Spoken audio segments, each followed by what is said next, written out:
Très bien, donc on va faire ça, le shiur, le refoua shlema, je vois ici, de Alain Nissim Ben Hana, Shulamit Bat Saada, Aliza Myriam Bat Simcha,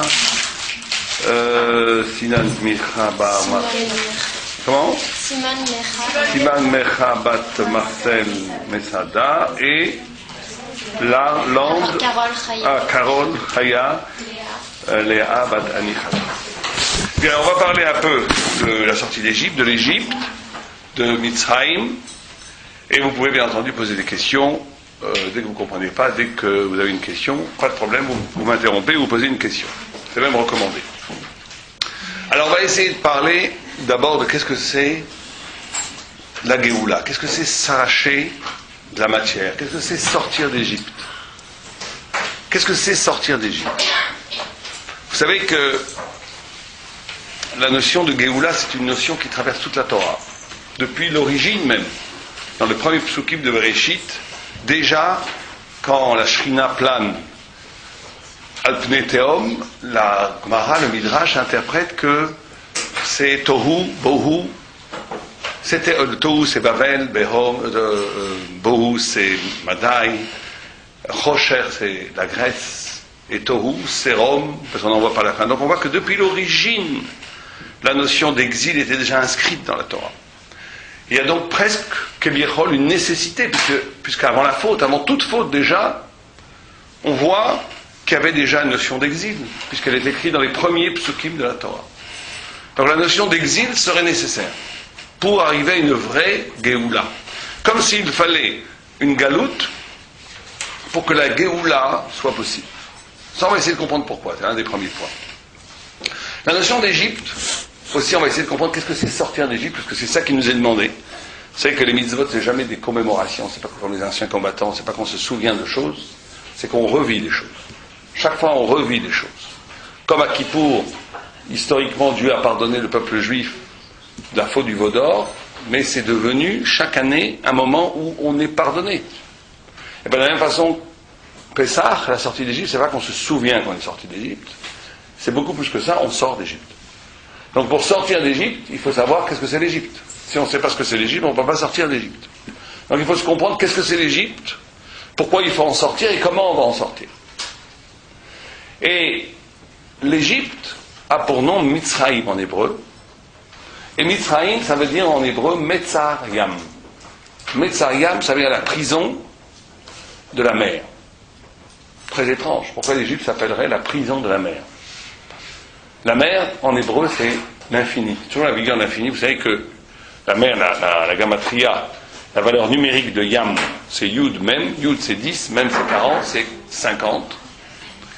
Et le nombre, le chiffre 50, dans la Torah, c'est toujours le chiffre de l'infini. Yam, c'est 50. 50, oui, Yam, c'est 50, c'est Yud 10, même 40, ça fait 50.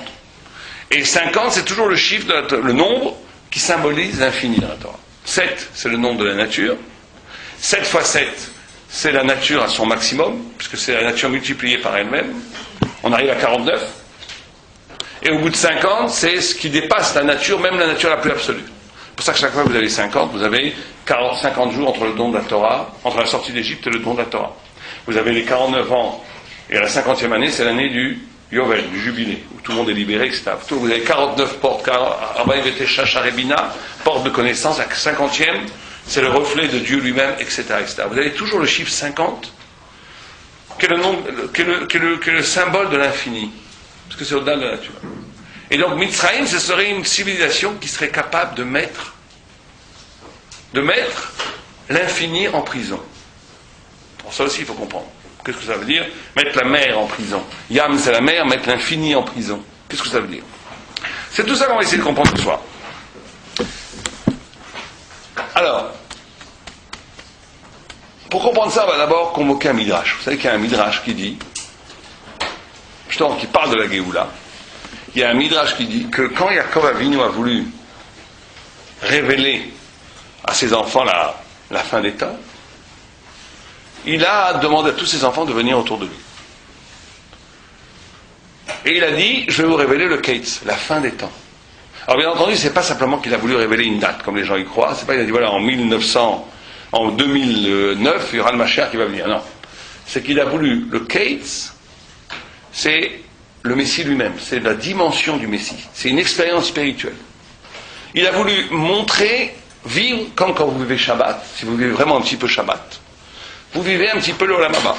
Un tzaddik qui vit Shabbat, et même un juif authentique qui vit Shabbat, il vit un petit peu l'Olam Haba. Mais Hein Olam Haba.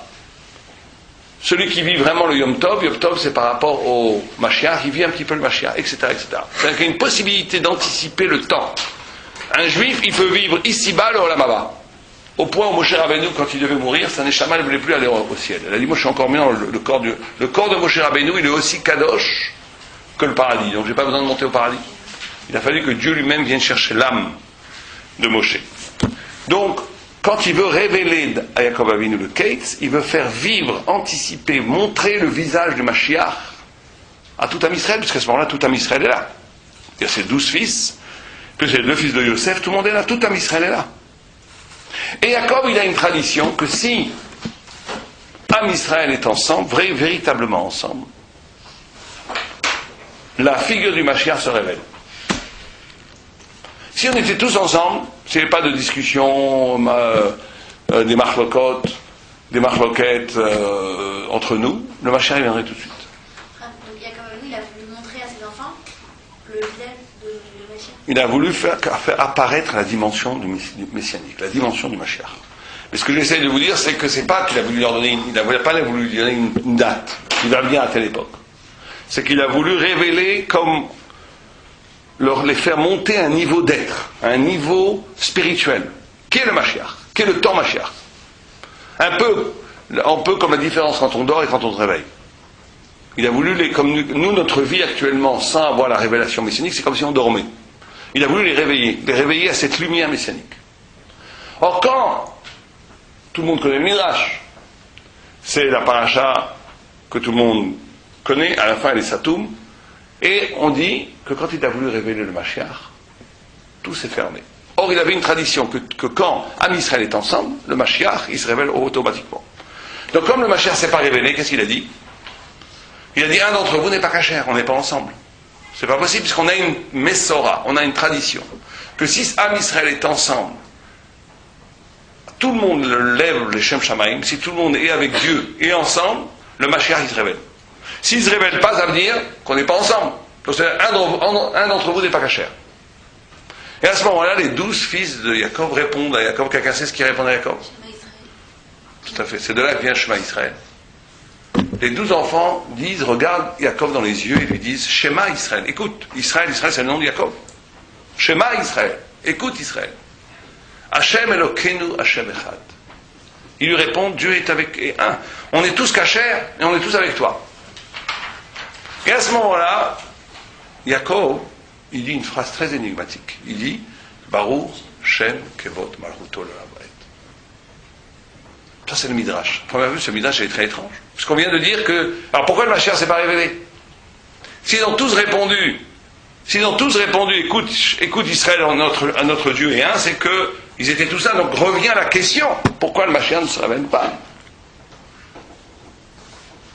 Et il dit, Baruch Shem Kevod Malchuto Le'olam Vaed. C'est-à-dire qu'il a la réponse quand il dit ça. Mais qu'est-ce que c'est que cette réponse? La réponse, elle est comme ça. Comme ça, le Maharal de Prague, il explique. Il dit...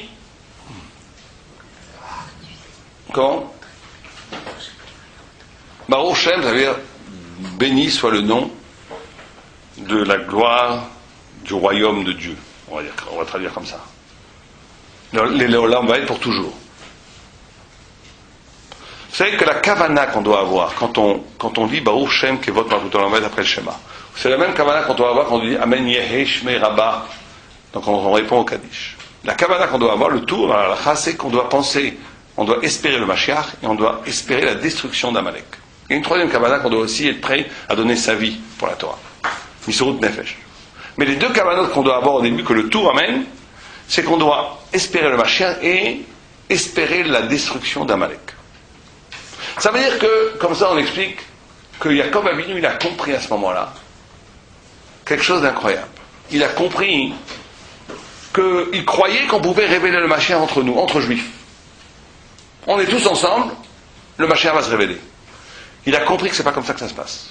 Il a compris que le peuple juif, il va devoir traverser toute l'histoire. Il va devoir se confronter à l'anti-Israël, qui est Amalek. Il va falloir traverser toutes les galouillottes, toutes les exils. Il va falloir illuminer le monde. Il va falloir enseigner la Torah au monde entier. Il va falloir metaken le monde entier. Et Az de Mashiach, il viendra. C'est ça qu'il a compris. Et donc, la Géoula, de là c'est l'origine, que la Géoula, la libération, ne peut pas venir sans traverser la galoute. Et on va voir pourquoi. Pourquoi c'est très important que ça se passe comme ça. Et on va voir que c'est pareil pour nous, et que c'est pareil pour les gens, et que c'est comme ça que ça va se passer. Alors on va expliquer un tout petit peu. Vous savez que on va essayer d'expliquer une chose un peu difficile à comprendre, mais on peut poser des questions, on peut s'arrêter 2 minutes. Vous savez qu'il y a un midrash qui dit quelque chose d'incompréhensible. Quand Abraham Avinu, il a dit Dieu est un, il a créé le monde, alors ils ont pris Abraham Avinu, ils l'ont mis en prison 10 ans. Peu de gens savent ça, c'est un midrash, le pauvre Abraham Avinu, il était 10 ans en prison. Nimrod, il a dit tu dis des idées subversives, pour la société c'est très mauvais ce que tu dis, ici on est une société qui est polythéiste, on a plusieurs dieux, c'est le business, on fait des idoles, on vit des idoles, si tu commences qu'à un dieu, tu vas nous casser le business. Ils l'ont mis pendant 10 ans en prison. Quand ils l'ont sorti de prison, ils lui disent tu crois toujours que Dieu est un? Et il répond oui, je crois toujours que Dieu est un. Et ils le mettent devant la fournaise ardente, Kifshanaesh. Et là, Abraham Avinu, il a une drôle de phrase. Vous savez ce qu'il dit? Le Midrash dit comme ça, il dit En minag babira. En manig babira. Il n'y a personne qui s'occupe de ce monde-ci. Parce que si je suis le seul homme au monde à croire que Dieu a créé l'univers, et que je proclame son nom, et que Dieu me laisse mourir, c'est qu'il s'en fiche de ce qui se passe ici-bas. Abraham Avinu est arrivé à une sorte de pensée qu'on appelle en français le déisme. Voltaire pensait comme ça, d'autres philosophes pensaient comme ça, où Dieu a créé le grand horloger de l'univers, il a créé un monde, mais il ne s'intéresse pas, il n'y a plus de Hashgacha pratique qu'on appelle chez nous. Il ne regarde pas ce qu'il y a en bas. Il a créé un monde qui est maintenant livré à lui-même avec ses propres lois. Il dit quoi devant la fournaise? Il dit En manig babira. Il n'y a pas de manig. Il y a pas, Dieu, il a oui créé le monde, il est lui un, mais il s'en fiche de ce qui se passe ici. Ben, il n'est pas manig. Comment? Manig, ça veut dire un leader.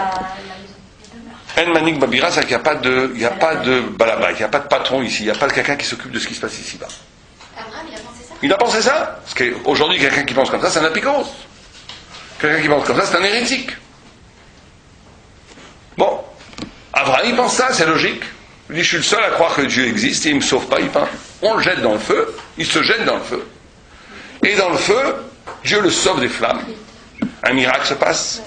Et il lui dit, Ani manigabira. C'est moi qui suis celui qui maîtrise le monde. Il y a oui une intervention divine ici-bas, il y a oui une hashgacha pratique, il y a oui une providence. Ça c'est le midrash. Et le Brisker-Rov, il pose une question énorme. Il dit, pourquoi il s'est jeté dans le feu? Si tu en arrives à croire que Dieu, il a créé le monde, c'est vrai. Dieu, il est un, c'est vrai, mais qu'il s'en fiche de ce qui se passe ici-bas. Pourquoi tu te jettes dans le feu? Bon, sauve ta vie. Va boire des bières au pub. Pourquoi tu te sacrifies pour quelque chose qui n'a aucun sens? Vous comprenez ce que ça veut dire? Si on dit que Dieu, il ne s'occupe pas de ce qu'il y a ici-bas, et qu'il ne regarde pas ce qu'il y a ici-bas, ça veut dire que la vie n'a aucun sens. C'est-à-dire que je fasse le bien ou le mal, c'est kiff kiborico. Ça ne change rien. Puisque Dieu ne regarde pas. Si Dieu ne regarde pas ce qui se passe ici, tout est permis. Il n'y a plus de bien et de mal, il n'y a plus rien. Je fais ce que je veux. Dans ce cas-là, pourquoi est-ce qu'il sacrifie sa vie pour quelque chose qui n'a aucun sens? Comment pour après? Après quoi? Il a anticipé que Dieu allait le sauver? Mais non, parce qu'il dit, si on prend au sérieux le Midrash il dit En manig babira. Dieu ne regarde rien de ce qui se passe ici, pourquoi tu te sacrifies? T'as qu'à mentir. T'as qu'à dire oui, vous avez raison, je viens de redécouvrir qu'il y a plusieurs dieux. Sauve ta vie, continue à vivre une vie. Pourquoi tu te sacrifies pour quelque chose qui n'a aucun sens? Et le Brisker-Rov, il dit une réponse qui jusqu'à aujourd'hui, j'ai du mal à la comprendre, mais qui est fondamentale pour vous tous, pour nous tous. Qui peut être, c'est ce genre d'idée qui peut nous accompagner toute notre vie. Il dit la chose suivante. Il faut la méditer, c'est une idée qu'on doit méditer. Il dit parce que la vérité, le Brisker-Rov, c'est le fils de Raphaïm, de Brisk. Vous connaissez le Raphaïm de Brisk, qui est le fils lui-même du Beth Halevi. C'est une grande dynastie des plus grands gaonim du 19e siècle, c'est les plus grands rabbanim. En Gemara, c'était pratiquement les plus grands rabbanim. Le Brisker Rov, c'était l'Eshita de Brisk, le fils de Raphaël de Brisk. Et donc lui, il dit la chose suivante. Il dit une idée incroyable. Il dit, de là on apprend quelque chose. Qu'est-ce qu'on apprend? On apprend que je ne vis pas ma vie par rapport au sens qu'elle a.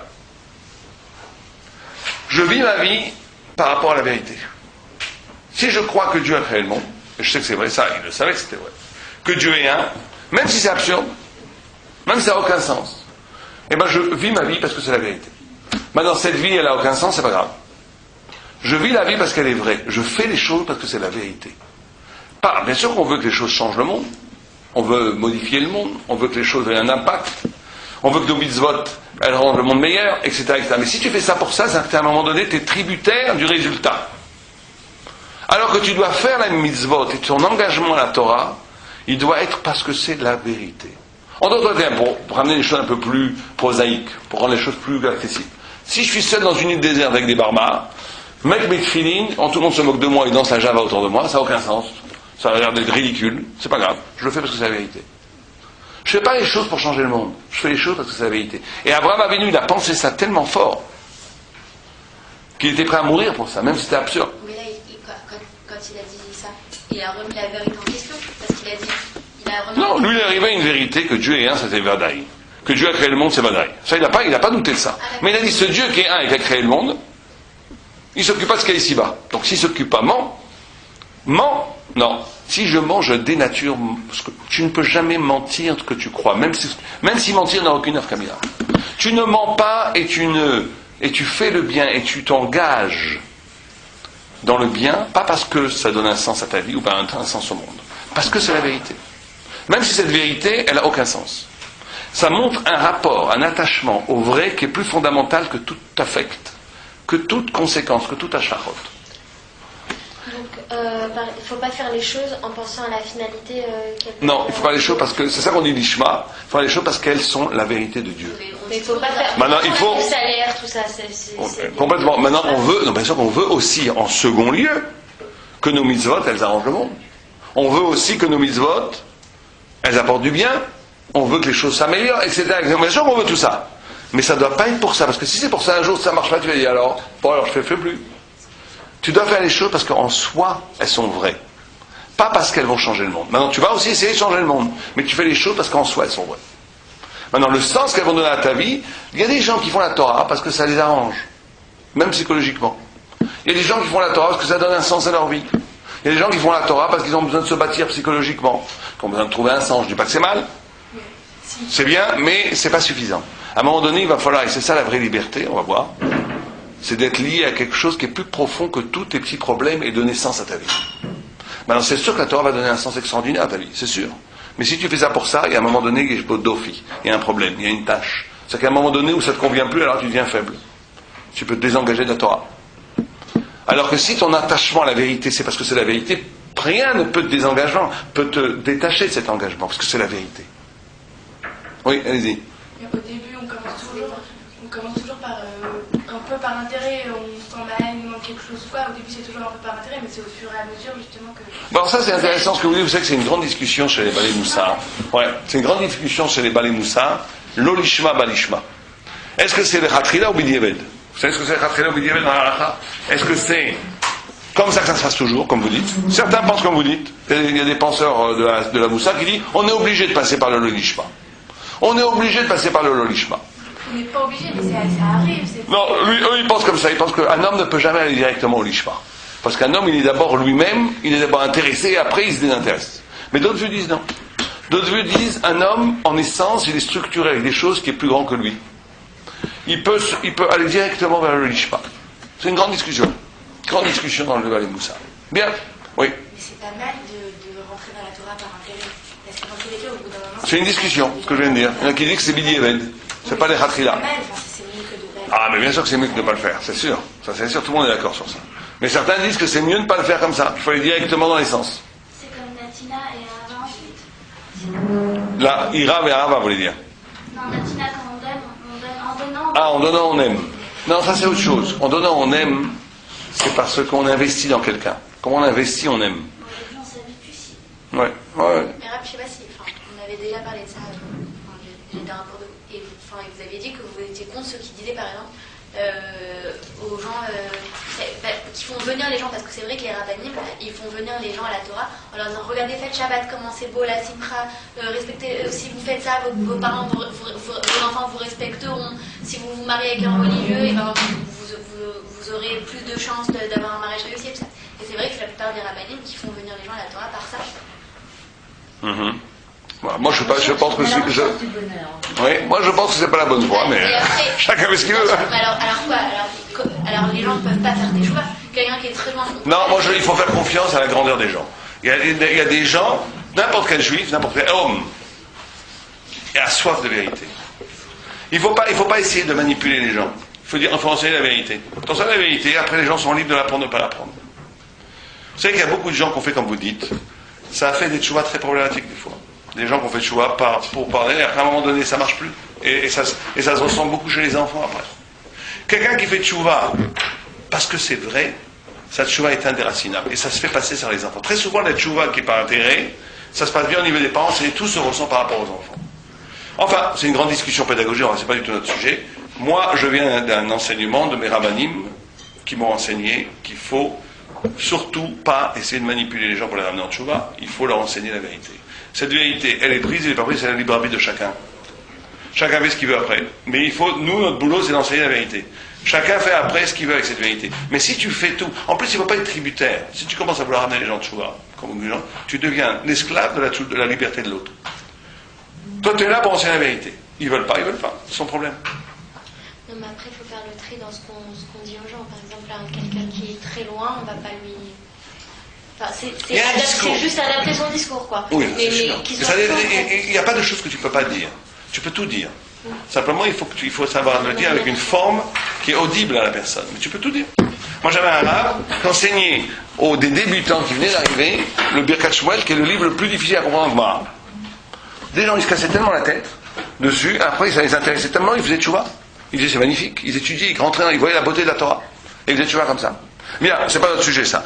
Mais, pourquoi je vous ai amené ce midrash ? Parce que ce qu'on est à la recherche, c'est cette vérité-là. Cette vérité, justement, détachée de tout son psychologique, de toute sa... C'est ça qu'on va essayer de trouver à Pessah. C'est ça qu'il faut rejoindre à Pessah. Et c'est ça qu'Abraham Avinu a touché. Et lui, il a touché à un point que peu de gens peuvent le toucher jusqu'à la mort. Et c'est ça que nous, on doit essayer de trouver à Pessah. Alors, on va essayer de comprendre quelque chose. Vous savez qu'il y a un paradoxe énorme. Ils font le déménagement de Pessah en haut. Il y a un paradoxe énorme. C'est que Pessah, c'est la fête de la liberté. C'est la fête de la liberté. C'est Chag HaCherut.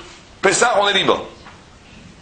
Or, quand on réfléchit un petit peu à première vue, pour la pensée naturelle, pour la pensée commune, la liberté, ça n'existe pas dans la Torah. Ça n'existe tellement pas dans la Torah. Comment la Torah a été donnée ? Avec des dents. Comment la Torah a été donnée ? Quelqu'un sait ? Oui, avec des dents. Avec quoi ? Avec des dents. Je vous entends pas. Bon, mais comment elle a été donnée, physiquement ? Voilà, Dieu il a coupé la montagne du Sinaï, il a monté sur la tête du peuple juif, il a dit, où vous acceptez la Torah, Osham Tiuk Votechem, où ici sera votre tombeau. Mais ça, c'est pas que la Torah orale. Ça, c'est oui. Il y en a qui disent qu'ils n'ont pas voulu accepter la Torah orale, que la Torah écrite, et Dieu a fait ça. C'est le Rajba qui dit ça. Mais ça ne change pas. Torah écrite, Torah orale. En tous les cas, on voit que la Torah, elle est donnée de force. Il n'y a pas de liberté. Donc, comment est-ce qu'on peut dire d'un côté que la Torah elle est donnée comme ça, et d'un autre côté, on dit En ben chorim, el ha mishalmen ba Torah.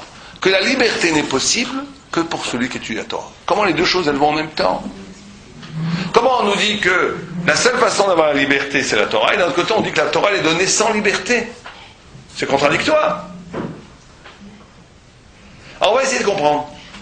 C'est en privant au début de liberté qu'on accède à la liberté. Pourquoi ? Parce qu'au début, on met des limites à quelqu'un. On sait qu'il y a quelque chose qui est bien pour une personne. On lui met des limites. On le met dans un cadre qui après, et justement c'est dans ce cadre qu'il va pouvoir s'épanouir et qu'il va pouvoir être vraiment libre. Mais pourquoi ce cadre doit être un cadre forcé ? D'avoir un cadre libre où je peux choisir dès le début ? D'elle-même, la personne ne va pas aller dans un cadre où elle pourra accéder à la vraie vérité. C'est très rare que de tomber pile dans le mille, quoi. Donc vous dites qu'il n'y a pas de liberté, vous dites qu'on est obligé pour la vérité de nous forcer. Mais où est la liberté ici ? À la base, il n'y a pas de liberté, mais après, il y a liberté. Pourquoi il y a liberté? Ah, non, Bien. Non, vous dites quelque chose d'intéressant. Vous savez qu'il y en a qui disent, comme vous dites, il y en a qui disent que toute la pédagogie avec un enfant, c'est ça. Un enfant, il subit la violence de ses parents puisqu'on choisit pour lui. Par définition, quand on enseigne à un enfant, on choisit pour lui. Mais on doit essayer de l'enseigner à être libre. Un peu ce que vous dites. Mais nous, on va aller plus dans une autre voie. Vous savez d'abord pourquoi la Torah est donnée comme ça? Pourquoi Dieu il prend la montagne, il met sur la tête du peuple juif, il donne la Torah comme ça? Pourquoi? Parce que les Israéliens, ils ont eu tel truc, ils ont tellement vu qu'Hachem était grand, ils se sont rétractés un petit peu. Oui, mais pourquoi est-ce qu'il faut donner la Torah comme ça? Oui. Mais il me semble qu'au début, les Israéliens avaient accepté de... Tout à fait, ça rend la question encore plus forte. Ils ont dit Naaseh Venishma. Ils ont dit, ils avaient déjà accepté la Torah, donc pourquoi c'est du fascisme? En plus, on avait dit oui déjà. Alors le Maharal de Paris, il dit comme ça. Ça aussi, c'est une idée très importante, que vous pouvez noter, très très importante. Il dit parce que la Torah ne peut pas faire l'objet d'un choix. Parce que si on choisit la Torah, ça veut dire que la Torah n'est pas nécessaire. Elle peut être oui ou non. Or la Torah, elle est echachit en hébreu, ça veut dire absolument nécessaire. Et là, on touche une des idées peut-être les plus profondes de la Torah. Bon, il faudrait faire tout un cours que sur ça, mais je vais vous le dire assez rapidement. La Torah, elle pense que la possibilité de choisir, elle est consécutive au fait qu'il y a Torah. Alors, je vais expliquer ce que ça veut dire. Il y a beaucoup qu'il y a Torah. Les gens, ils croient que la spiritualité, c'est une conséquence de la pensée. Que d'abord on pense, et après, certains vont penser vont devenir athées, d'autres vont penser vont devenir religieux, d'autres vont penser vont devenir agnostiques, d'autres vont penser, je ne sais pas ce qu'ils vont devenir. En d'autres termes, quand on pense de façon naturelle, qu'est-ce qu'on croit? Qu'avant il y a la pensée, et qu'après il y a la spiritualité, on va appeler ça la Gdusha, ou ce que vous voulez. La rencontre avec Dieu. D'accord? Un peu comme Abraham Avinu d'ailleurs.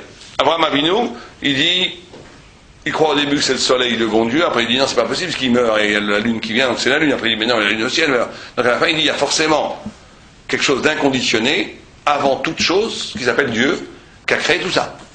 Ça c'est quand on arrive à la spiritualité à partir de la pensée. Mais il y a en réalité la véritable façon de voir les choses d'après la Torah, quand justement à partir du don de la Torah, mais même avant, c'est que, et ça c'est une idée un peu difficile à comprendre, très très profonde, que le Maharal on parle très très profondément, mais je vous la donne la plus facilement possible.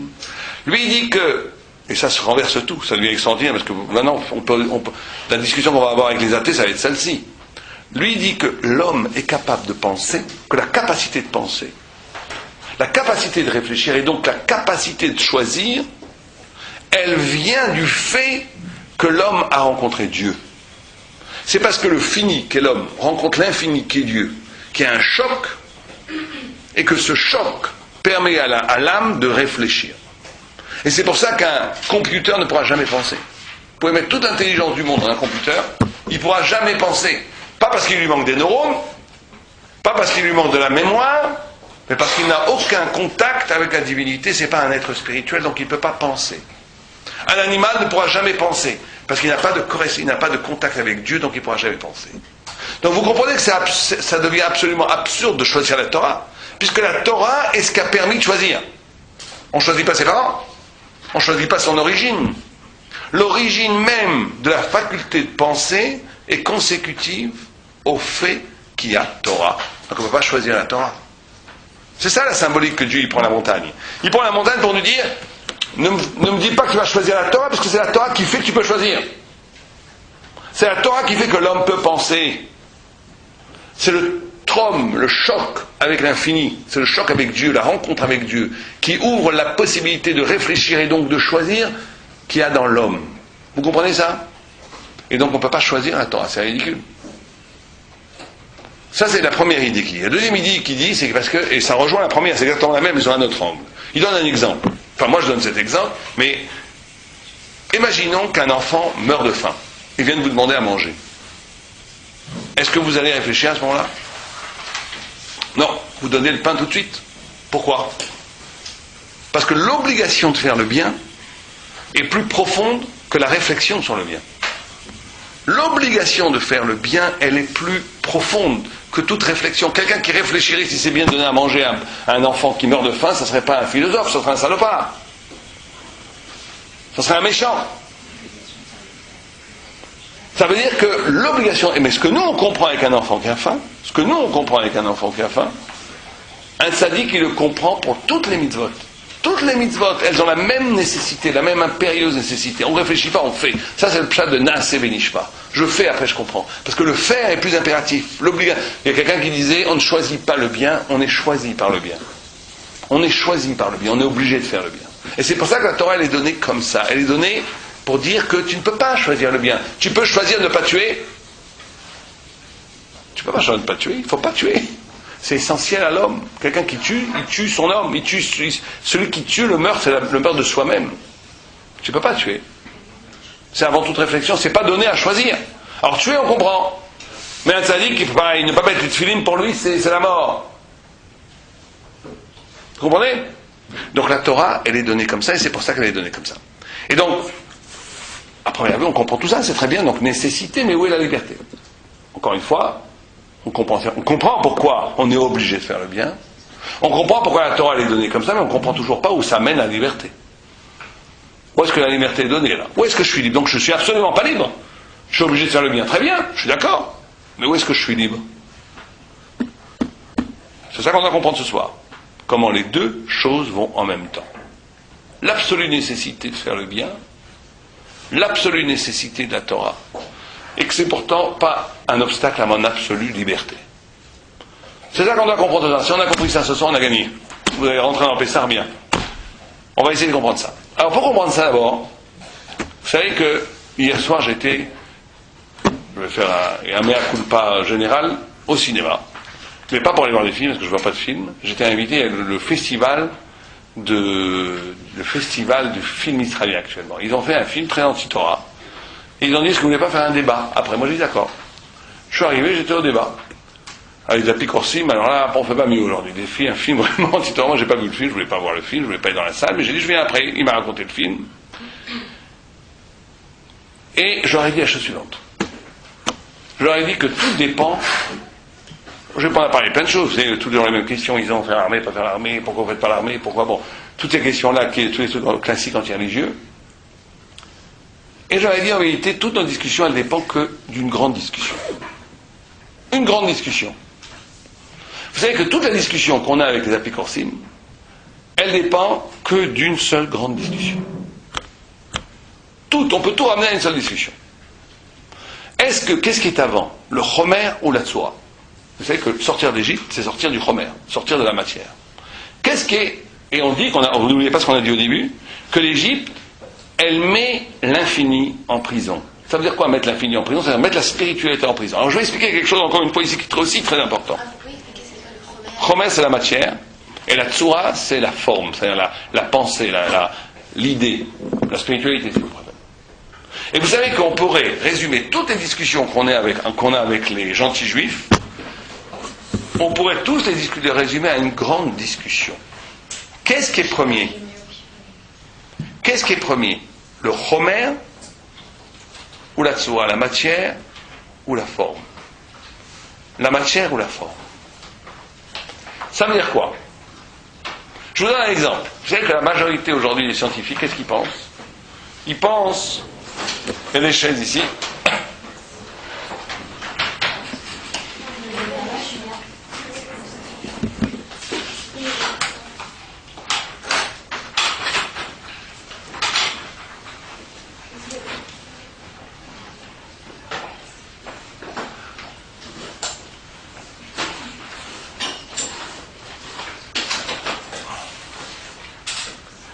ils pensent quoi?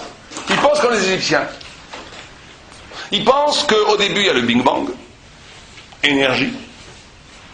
Cette énergie va faire quoi? La matière, quelle matière? Des atomes, au début des atomes primitifs, avec le noyau, les électrons. Tout ça va, avec le temps, va devenir des molécules. Les molécules vont faire des minéraux. Les minéraux vont faire des végétaux. Les végétaux vont faire des animaux. Les animaux vont faire un petit singe. Le singe, d'un coup, va lever la tête. Il va commencer à réfléchir, il va commencer à bronzer, à se raser, il va devenir un homme. Tout d'un coup, cet homme, il va penser, il va dire il y a une idée de Dieu, et il va créer, Chas de Shalom, l'idée de Dieu. Voilà ce que pensent les gens. Quand on pense comme ça, c'est pas du tout qu'il n'y a pas de spiritualité. C'est que la spiritualité accouche de quoi? de la matière. Parce que ce qui est premier, c'est matière, et à l'expérience de la matière, avec le temps, la matière va créer des formes de l'être, des figures de l'être qui peuvent être éminemment spirituelles. En Égypte, il y a énormément de spiritualité. Énormément. Simplement, cette spiritualité, l'Égypte, elle s'appelle Chomer, Chamor. Cette spiritualité est toujours la conséquence, elle accouche de la matière. Elle accouche de la matière. Elle a une histoire dont l'origine est la matière. Chas v'shalom de penser comme ça. C'est l'anti-Torah. La Torah, elle pense exactement le contraire. La Torah, elle pense Istak la boraïta ve'barait alma. Dieu a créé d'abord la forme absolument séparée qu'est la Torah. Avant le monde, et après il a créé le monde. Alors vous savez que ces deux façons de voir les choses, c'est les deux archétypes de toutes les discussions qu'on peut avoir avec les apicursimes. Une fois, j'avais un copain, j'essayais de ramener dans le tchouva. Oui, moi aussi j'essayais de ramener dans le tchouva les gens. C'était un peintre. Il me dit, toi tu t'éclates, t'es rabbin, moi je suis peintre, et je m'éclate, pourquoi tu m'embêtes? Sur le moment, j'étais estomaqué. Je dis, comment je peux répondre à une telle injonction? Comment on peut répondre à une chose? Il me dit, moi je te respecte. Toi t'es rabbin, tu t'amuses en étant rabbin, t'aimes être rabbin, je vois, t'es sincère, très bien, je te respecte. Respecte-moi, moi je m'éclate en faisant de la peinture. Tout d'un coup, j'ai dit, comment on peut répondre à une telle question? Comment on peut répondre à un tel argument? J'ai réfléchi et je me suis dit, c'est exactement ce dont on parlait. Si là, on est dans la première façon de voir, que d'abord il y a matière. D'abord il y a matière, il n'y a pas de sens. Comme disait quelqu'un, l'existence précède l'essence. Tu existes et tu donnes une essence en existence. Non, pas Spinoza. C'est Jean-Paul Sartre. L'existence précède l'essence, c'est Jean-Paul Sartre. C'est pas Spinoza. Donc, si tu penses comme ça, d'abord tu existes et après tu donnes du sens, là il a raison. Il a raison. Moi j'ai une molécule qui est née plusieurs milliards d'années après le Big Bang, qui a fait son itinéraire, je suis arrivé, voilà le rabbin. Lui il a eu une petite molécule qui a pris une direction différente, il est arrivé, il est peintre. L'autre il est devenu plombier, l'autre il est devenu assassin. Donc chacun après a son itinéraire par rapport à l'itinéraire de sa matière. Mais si on dit c'est pas comme ça, il y a d'abord la Torah. Dieu il a créé la Torah, qui est le sens du monde. C'est pas l'existence précède l'essence, c'est l'essence précède l'existence. C'est-à-dire qu'il y a une essence avant. Et que l'existence est là pour donner sens, pour incarner cette essence. Là, il ne peut plus dire, toi t'es rabbin, moi je suis peintre, je fais ce que je veux. Parce qu'il dit, attends 2 minutes, t'es juif. Si t'es juif, t'as une essence, et tu bafoues, et tu trahis ton essence. En étant juif, et en n'incarnant pas cette essence pour laquelle t'as été créé, donc t'es un pochéard. Tu détruis le sens de ta vie. Tu bafoues, tu tords le pourquoi t'as été créé. Et donc ça change tout. Mais on ne peut y avoir ce discours que si on comprend d'abord qu'avant tout il y a Torah et après il y a l'être. Vous comprenez? Ça va tout changer. Et il faut bien comprendre, et là ça peut être même pour des religieux, que les deux façons de voir le monde, c'est aussi deux façons de vivre sa vie. Il y a des gens qui vivent leur vie, toute leur vie c'est que des processus, ils sont que le résultat de ce qu'il y avait avant. C'est le produit de la matière. Ils ont eu des parents qui ont voulu qu'ils réussissent toute leur vie, ils disent, Jean, je veux réussir. Pourquoi tu veux réussir? J'en sais rien, parce que ma mère elle m'a regardé, je dois réussir. Donc le gars, il va toute sa vie courir à réussir. Pourquoi? Pour faire plaisir à sa mère qui est morte depuis 20 ans. C'est-à-dire qu'il court après quelque chose qui l'a déjà influencé. Il est formaté par un passé. Et alors que nous, le peuple juif, on n'est pas formaté par un passé. On va vers le sens de pourquoi j'ai été créé. Et ça doit dépasser toute mon histoire. On doit être plus grand que son histoire. Plus grand que son histoire psychologique, plus grand que son histoire sociologique, plus grand que son histoire familiale, plus grand que tout. Alors des fois les parents ça aide à trouver le sens. Ça, si on a les parents Talmidei Chachamim, des parents de Sadikim, ils sont là pour donner au contraire à l'enfant la clé de trouver le sens de sa vie. Et ne pas essayer de le projeter dans un désir des parents qui va être sa prison à lui, son Mitzrayim à lui. Il va essayer au contraire de lui donner la possibilité de trouver la vérité de sa vie. Mais de la même façon qu'il y a deux façons de voir le monde. Avant tout il y a la matière en se développant crée de la spiritualité. Il y a aussi deux façons de vivre sa vie. Est-ce que je suis le résultat des conditionnements de ma vie, ou est-ce que ma vie en essence, elle est plus grande que ce que les gens ont voulu faire de moi? Et je vais essayer de trouver le sens profond de ma vie. Vous comprenez? Oui, vous voulez dire quelque chose? Donc ces deux façons de voir le monde, c'est aussi deux façons de vivre sa vie. C'est deux façons de vivre sa vie. Et d'ailleurs, c'est ce qui se passe dans la Haggadah. Vous savez que dans la Haggadah de Pessah, le Racha, il dit quelque chose de surprenant, il dit Mazot lachem. Qu'est-ce que c'est ça pour vous? Et on lui répond quelque chose, on dirait un langage de sourd, on lui répond Behavurze, c'est pour cela que Dieu nous a sortis d'Égypte. Quel dialogue ici? Il n'y a pas de dialogue. Lui, il dit Mazot Lachem. Qu'est-ce que c'est que ça? La réponse, c'est pour ça que Dieu nous a sortis d'Égypte. Alors, le Beth Alevi, le grand-père du Briskoro, le Beth Alevi, il explique comme ça. Il dit le rachat, il pense comme la première façon de voir. Comme il pense comme la première façon de voir, qu'est-ce qu'il dit? Il pense qu'on fait Pessah. Pourquoi est-ce qu'on fait Pessah? Parce qu'on est sorti d'Égypte.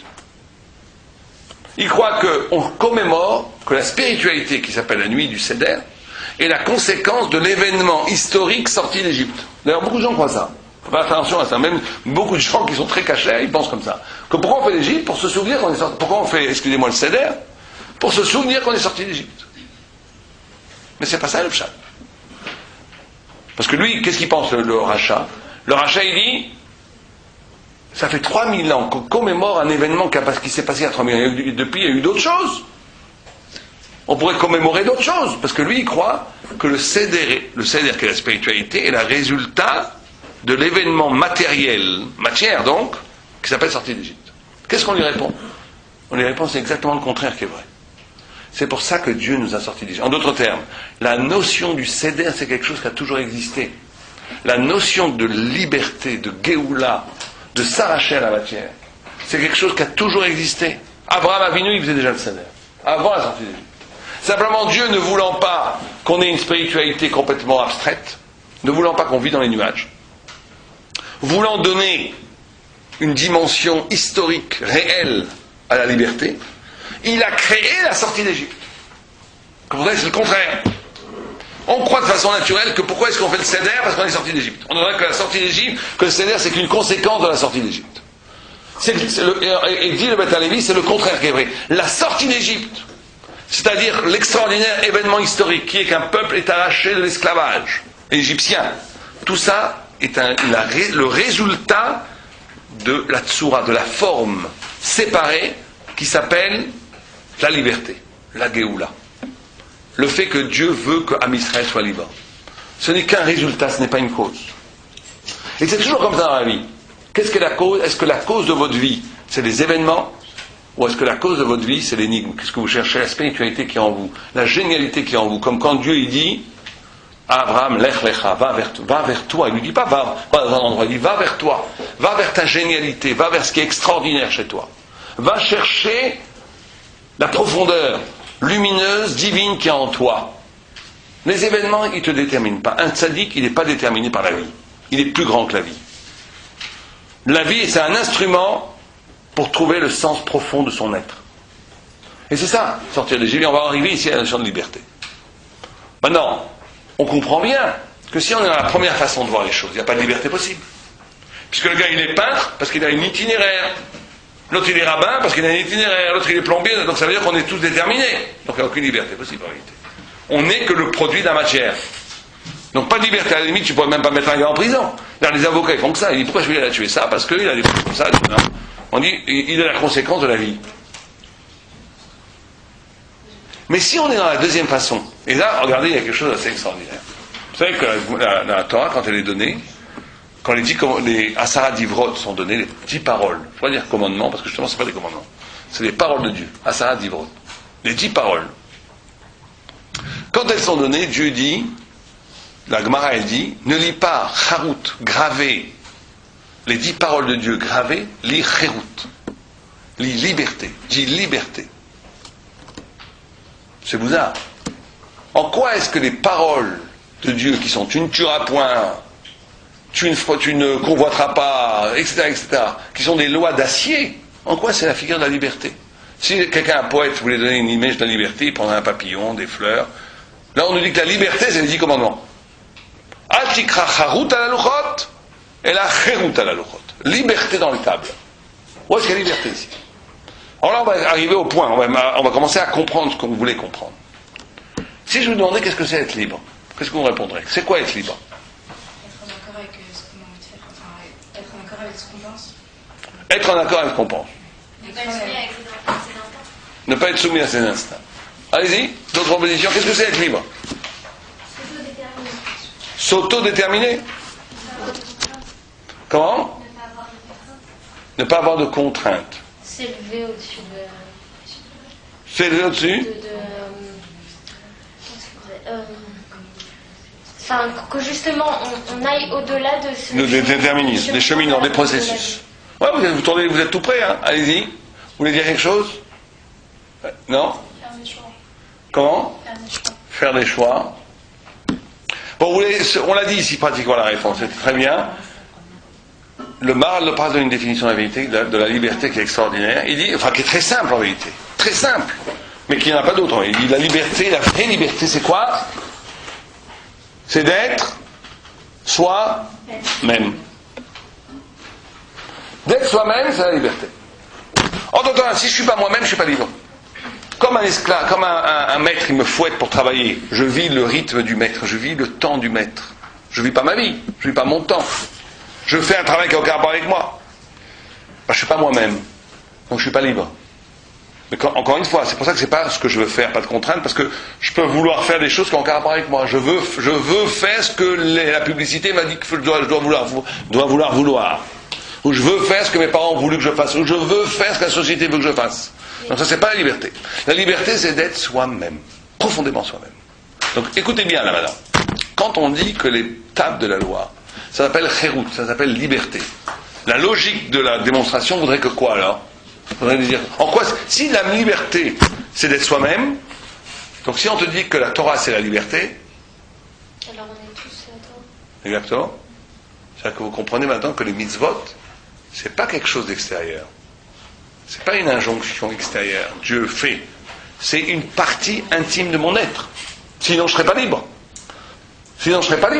Être libre, c'est être soi-même.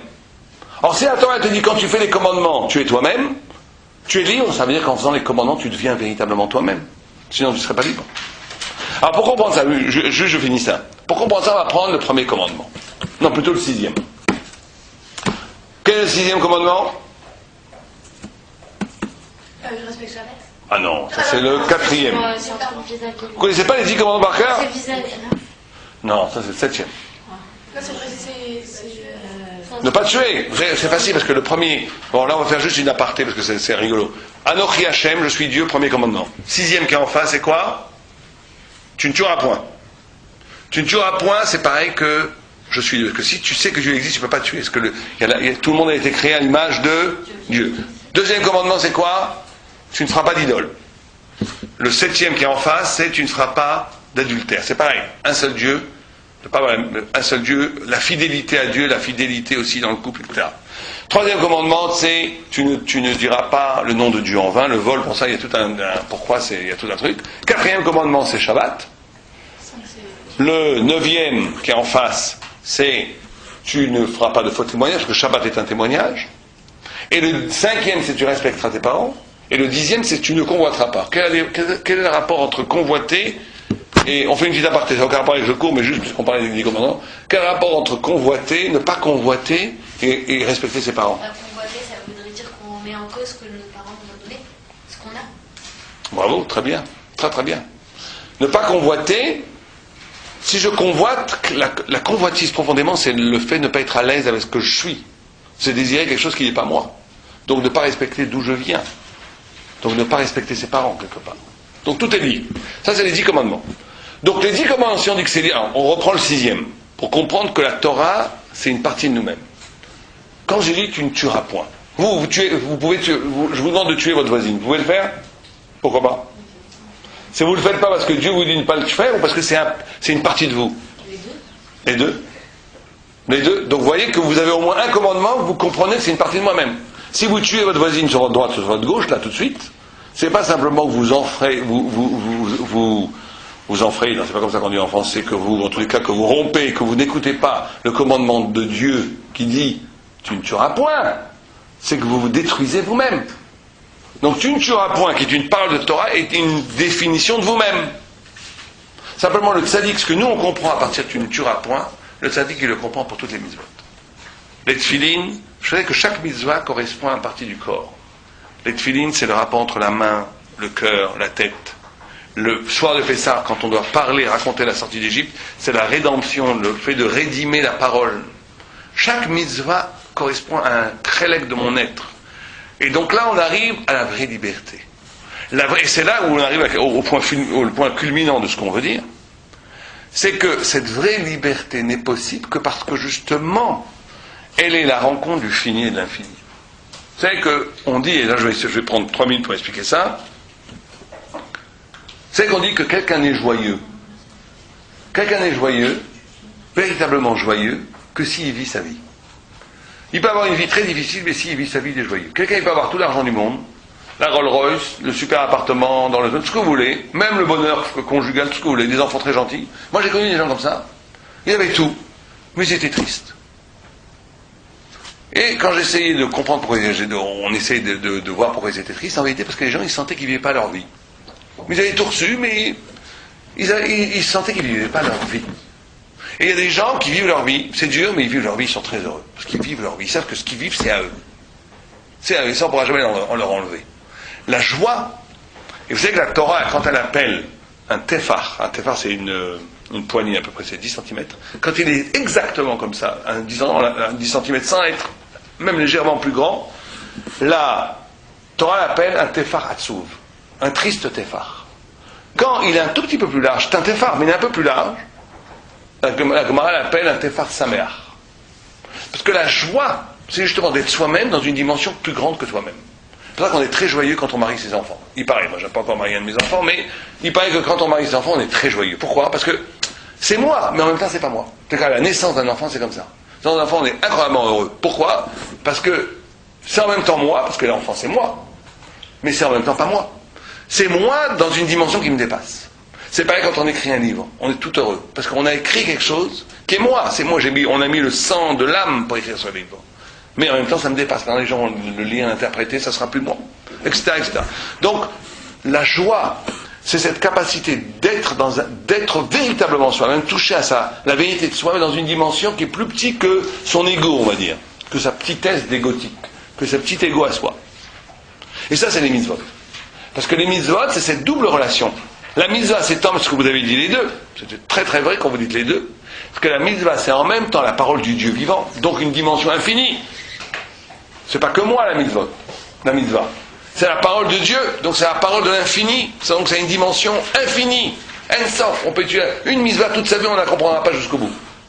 Mais c'est en même temps complètement moi. Les deux en même temps. C'est pour ça que ça donne la joie et c'est pour ça que ça donne la liberté. Ça donne la liberté parce que je deviens véritablement moi-même, mais je deviens véritablement moi-même dans une dimension qui dépasse toutes les petitesses justement de soi-même. Ça a une grandeur de soi-même. Et vous savez que c'est la relation qu'on doit avoir avec Dieu. La relation qu'on a avec Dieu, elle a cette dualité. D'un côté, Dieu, on a une relation incroyablement intime avec lui, au point où Rav Siprazissol dit il pose la question, il dit pourquoi est-ce qu'on prie le bon Dieu ? Le bon Dieu, il a plus pitié de toi que toi t'as pitié de toi-même. Il va même plus loin, il dit que la pitié que tu éprouves par rapport à toi-même n'est qu'un épanchement de la pitié que Dieu a par rapport à toi-même.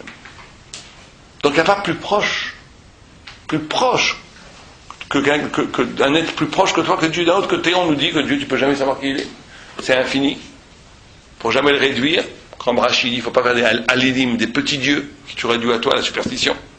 Et justement, on a avec Dieu cette double relation. C'est en même temps le plus proche et en même temps le plus loin. C'est infini et en même temps, paradoxalement, c'est ce qu'il y a de plus proche. Et dans les mitzvot, c'est pareil. Il y a une dimension de mitzvah qui est infinie. Il ne faut jamais réduire la mitzvah au psychologique, à soi-même, à ce qu'on comprend. C'est infini. C'est toujours plus grand que ce qu'on comprend une mitzvah. Mais en même temps, c'est le révélateur de ce qu'il y a de plus profond en moi-même. Et c'est ça la liberté. La liberté, c'est de venir soi-même dans une dimension de l'infini. Dans une dimension qui n'a pas de sorte, de limite. D'où la joie, d'où la liberté.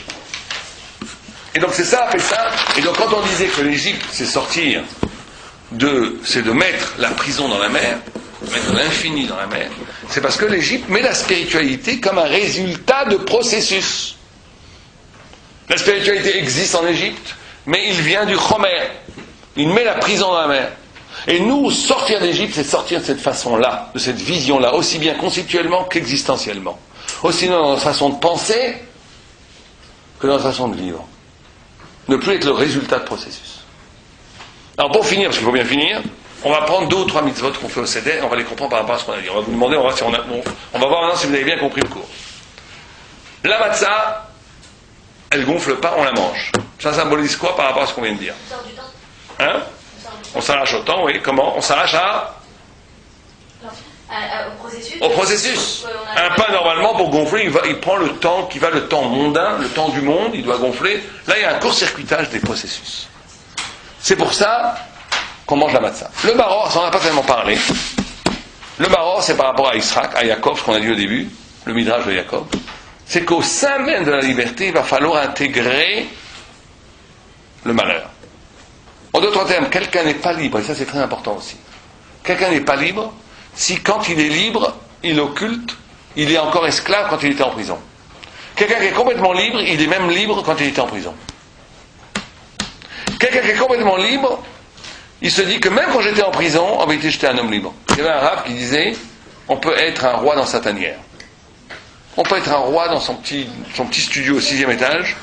On peut être complètement social, on peut être complètement dans les circonstances autour de nous, peut faire qu'on est complètement esclave, mais je suis libre. Parce que j'ai une relation à Dieu direct. Et donc je peux réinterpréter le malheur comme un moment essentiel pour arriver au bonheur. Et donc c'est pour ça, vous savez, qu'à Pessah, celui qui ne mange pas du maror, il n'est pas yotzé. En tous les cas, quand on mangeait le Pessah, il fallait le manger avec du Pessah qui était le symbole de la liberté, il fallait le manger avec du maror. C'est pour ça qu'on mange le maror le soir du Pessah. C'est pour ça qu'on mélange la matzah et le maror.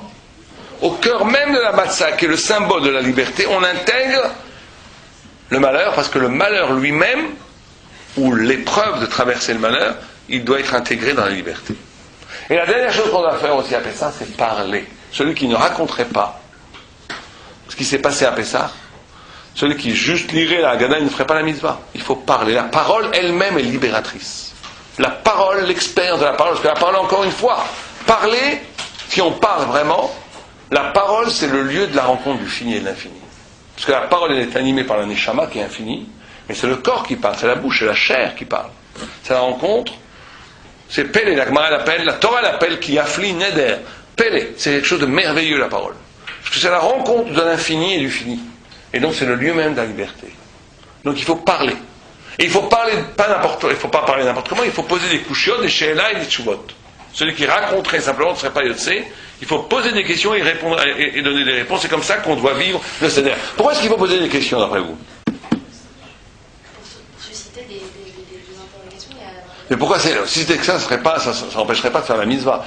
Si on te dit que si tu ne poses pas de questions, tu n'es pas yotzé, ça veut dire que la formule de poser la question et donner des réponses est inhérente à la liberté elle-même. En quoi c'est être libre de poser une question et y répondre? Ensuite, on comprend. D'accord, mais en quoi c'est libre? C'est donner libre cours à, justement, enfin, je sais pas, quand il y a un récit, on est toujours interpellé par des trucs, donc on... Justement, on te dit que si tu fais un récit, c'est pas valable. Il faut, si tu raconterais toute l'histoire d'Égypte sans faire de questions-réponses, tu n'aurais pas fait la mitzvah. Mais parce que questionnement, il en... parce qu'il y a toujours, il n'y aura jamais plus de questions. Pourquoi? Parce que c'est le principe du cerveau, de l'être humain. Il se posera toujours des questions. Mais pourquoi est-ce que questionner mène à la liberté? Vous ne répondez pas. Quelqu'un a une idée? Parce que qu'est-ce que fait une question? Une vraie question, ça fait quoi? Ça mène de la peine, parce que quand on connaît la vérité, on sait pourquoi on le fait. Donc on est en accord, parce qu'on comprend. Donc on est libre. En quoi est-ce que c'est une question, ça? Ça ouvre un peu, parce qu'une réponse c'est fermé, on a donné une possibilité, et la réponse elle est figée. Tandis que quand on pose une question, il y a des milliards de possibilités, donc c'est l'infini, quoi. Exactement.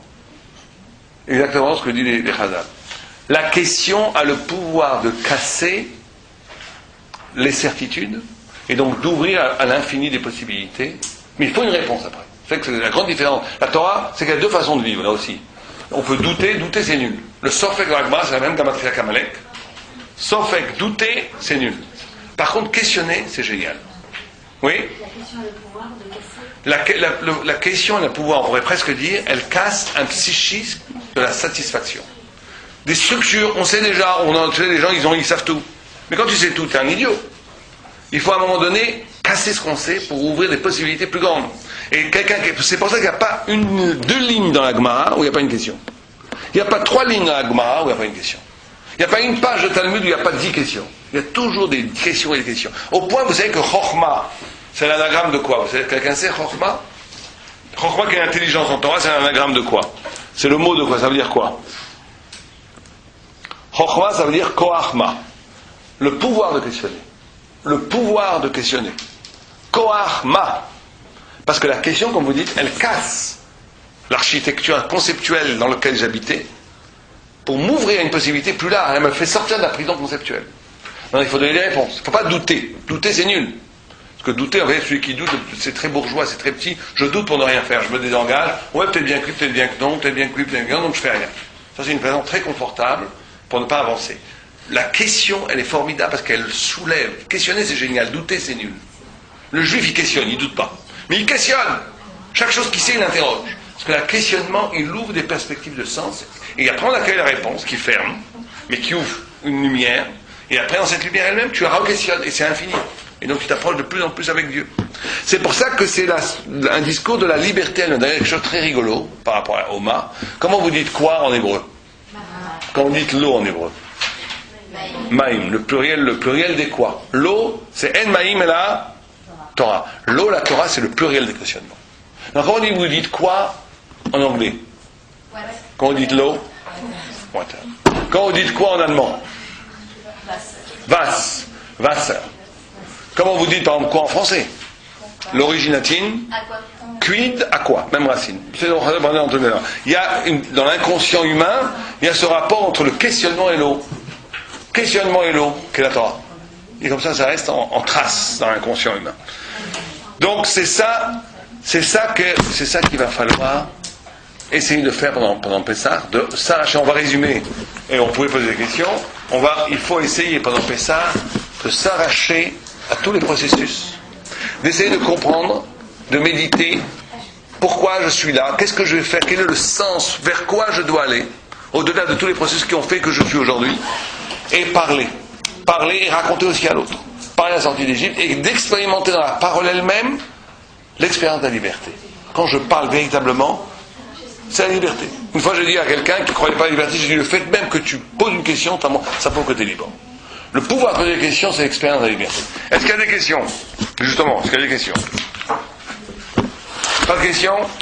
Pourquoi la sortie d'Égypte, c'est un résultat pour nous aujourd'hui?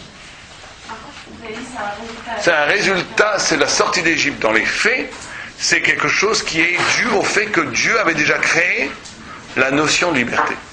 La notion, l'idée de liberté, l'idée de Géoula, c'est elle qui a provoqué le phénomène historique de la sortie d'Égypte.